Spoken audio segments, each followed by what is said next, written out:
I got him. Whopper plopper time. Whopper plopper time. Now, whopper plopper. That's a big fish, and that's what you want. That's the whole deal about fishing with the whopper ploppers, is you're getting a good quality fish. I'm going to power pole down in the hopes that there's more than one fish here. That's a decent one. It's not real big. Hey, but boy, it smashed it.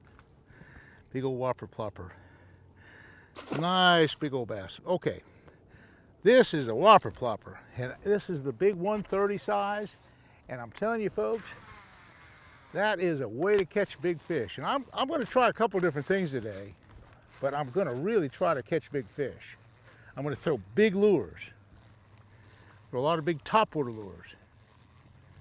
See if I can't get something big. You know,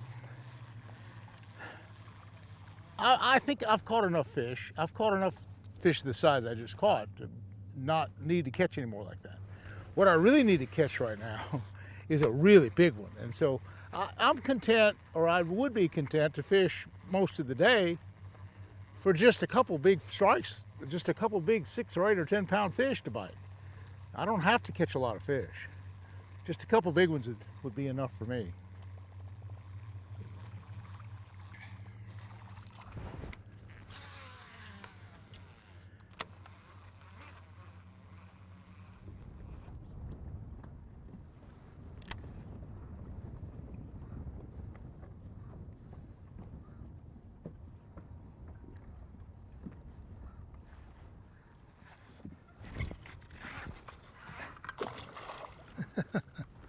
Yes, sir. Flipping and a pitching. Flipping and a pitching. That's the deal. You know, it's cold fronts come through, and for whatever reason, the big fish aren't out on the open places. And so I just decided to try some heavy duty flipping and pitching in these mats, because I could make the difference. We'll find out. We'll find out. I'll just throw it in these mats and jig it up and down. It's hard to get through. I got 2 ounce weight. Hard to get through the mat.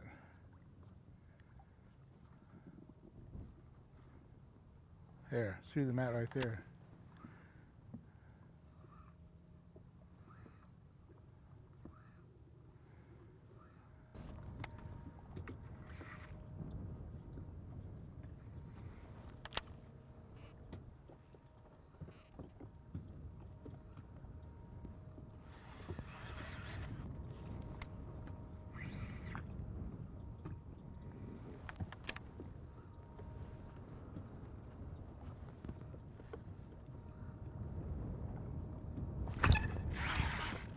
I got him. I had him. I had him. Small one. Hey, but he's in there.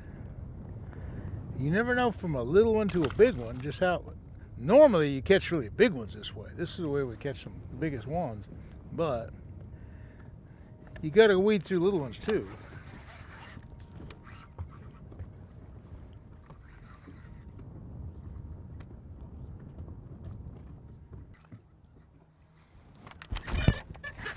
There's a good one. That's a big one. Yeah. Yes, big one. Big one. Nice one. Nice one. Big one. That's a good one. That's what flipping's all about. That's what flipping's all about. That's a big old bass. Hit in the canal, son. Whoa! Now we're talking. Now we're talking. That's what it's all about. Flipping the canal. Flipping this heavy reed. And he hit the second it went in the water. Big old 6 or 7 pounder, just a gorgeous fish. And that's the kind of fish you're going to catch, pitching and flipping the heavy cover, particularly in these little ditches and stuff. A beautiful, beautiful bass. And I don't know how big it is, but I could weigh it. I could weigh it and just see how big it is and see what it is. Right at 6.5 pounds. Not a bad bass. 6.5 pounds. I don't half believe it. I think it's bigger. I'm just going to say it's 7.5 pounds. Woo, son, that's the kind of fish it takes. That's the kind of fish it takes to get a big old bite. You know, the water's cooled off. What the deal is, I came out here this morning with topwater plugs, and I came out here with all sorts of things, and I didn't catch much.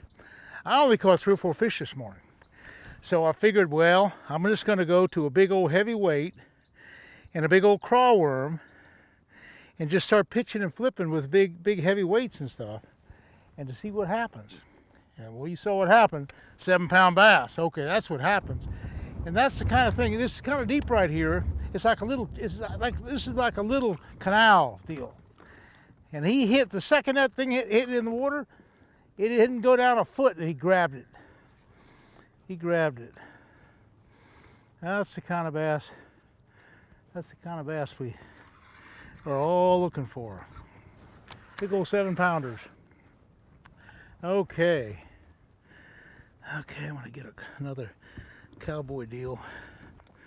This is the Yamamoto cowboy, and what it is, it's this one has kind of a different color. It's I don't know what, it's all kind of colors. It's purple and it's watermelon colored.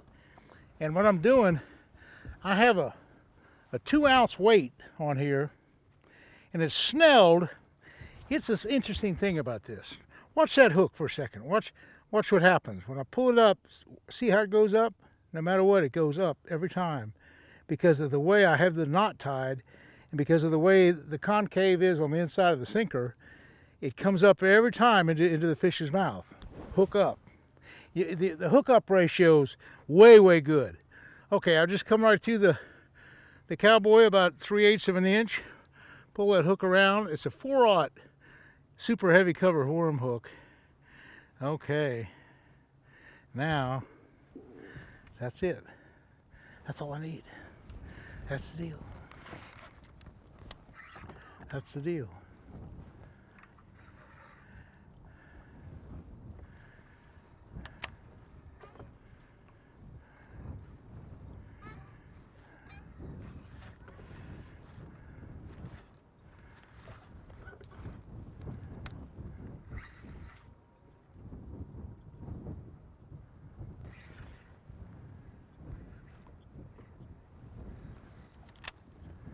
But that thing went down just a little ways, and see, it's all about 7 or 8 feet deep here. So that 2-ounce weight started it down, and all of a sudden it went down about a foot, and it stopped. Boy, you set the hook then. That's exactly what happened.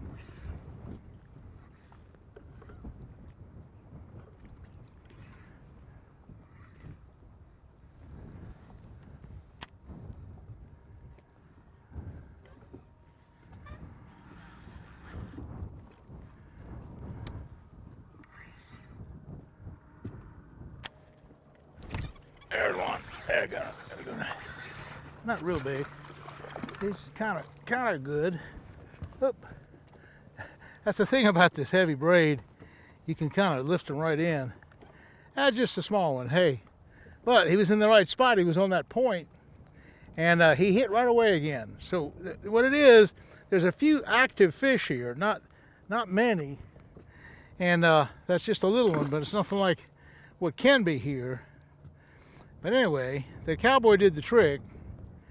I'm going to just bury that worm hook in there, and he wasn't far back. He was only about 2 or 3 feet back in there, about like that. It's hard to get down. Sometimes you don't get down. Uh-oh, some rain coming, folks. I'm going to have to cut my day short.